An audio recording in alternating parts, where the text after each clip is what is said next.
Doctor Rucha Suraj Rupnar यांनी सांगोला येथील निवासस्थानी गुरुवारी 6 जून रोजी पहाटे 6:45 पूर्वी गळफास घेऊन आत्महत्या केल्याची घटना घडली आहे। मयत रुचा या पंढरपुरातील ख्यातनाम राहिलेले ऑर्थोपॅडिक तज्ज्ञ स्वर्गीय डॉक्टर संजय पाटील यांच्या कन्या होत्या।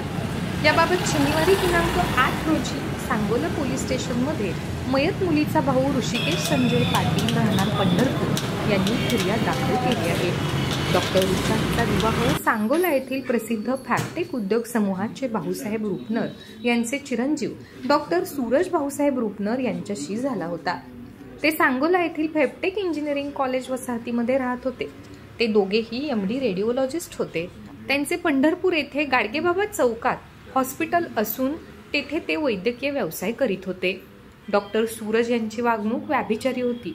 ते व्याभिचार करत असताना पत्नी डॉक्टर रुचा रुपनर यांनी जाब विचारला असता त्यांना शिवीगाळ करून लाथाबुक्क्यांनी मारहाण करून शारीरिक व मानसिक त्रास देऊन तुला बघून घेतो अशी धमकी देत होता व दिली होती।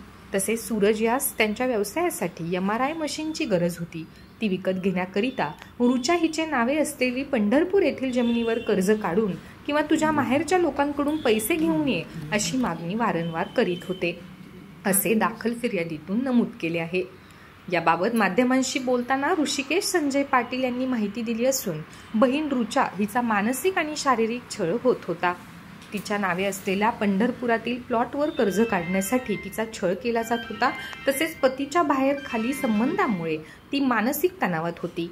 तरी सदर प्रकरणी गुन्हा दाखल होऊन देखील डॉक्टर सूरज रुपनर यांना अजूनही पोलिसांनी अटक केली नाही। त्यांना तात्काळ अटक करण्यात यावी, अन्यथा आम्ही योग्य पद्धतीने दाद मागू।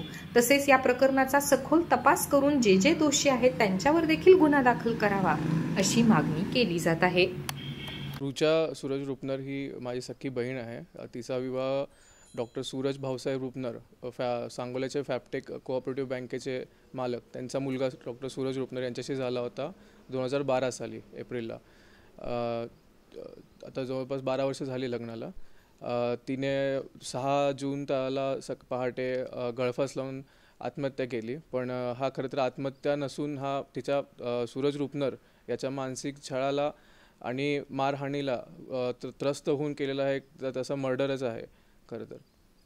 काय तुमची मागणी काय? गुन्हा दाखल झालाय का? गुन्हा दाखल केला आहे आम्ही आणि त्याला जास्तीत जास्त शिक्षा व्हावी हीच आमची मागणी आहे। काय त्याची मागणी काय होती सूरजची?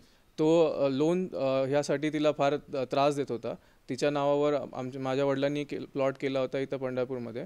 तर त्या प्लॉटवर लोन करण्यासाठी तो तिला खूप त्रास देत होता। तिने नकार दिल्यामुळे त्यानं मारहाण केली तिला। पोस्टमॉर्टममध्ये पण तिच्या गुडघ्यावर जे निशाण आहेत ते निशाणमध्ये ते संशयास्पद दाखवलेले आहेत ते निशाण, आणि त्यानं त्या नवऱ्यानेच म्हणजे सूरज रुपनर यानेच मारहाण केलेली आहे तिला। आणि त्या रात्रीच्या ह्याच्यामुळं भांडणामुळं ती त्रस्त होऊन आणि आधीच्या पण त्रासाला त्रस्त होऊन तिने गळफास लावून घेतला। त्याचे तर एक बाहेर एक्स्ट्रामॅरिटल अफेअर्स बऱ्याच वर्षापासून चालू होते। आणि ती एकदा घर सोडून आली होती 2022ला। पण केवळ मुलांकडं आणि दोन्ही परिवाराच्या प्रतिष्ठेलाकडे बघून आम्ही तिला समजावून म्हणजे पाठवलं आणि ती पण तयार झाली जायला। नंतर पण आम्ही एकदा घ्यायला गेलो होतो आम्ही सगळे मिळून, म्हणजे काका, माझा चुलत भाऊ सगळे आम्ही मिळून त्यांना घ्यायला गेलो। तेव्हाही असं झालं, समजूत काढून माफी मागून वगैरे त्या भाऊसाहेब रुपनर यांनी आम्हाला आश्वासन दिलं होतं की यापुढे काही असं होणार नाही, मी काळजी घेईन त्याची पूर्णपणे। पण असं काही झालं नाही। तो परतही तिला त्रास देत होता। तिचा मानसिक छळ करतच होता। रोज तिला काही ना काही मेंटल टॉर्चर तिचं रोज चालूच होतं आणि मारहाण पण चालूच होती।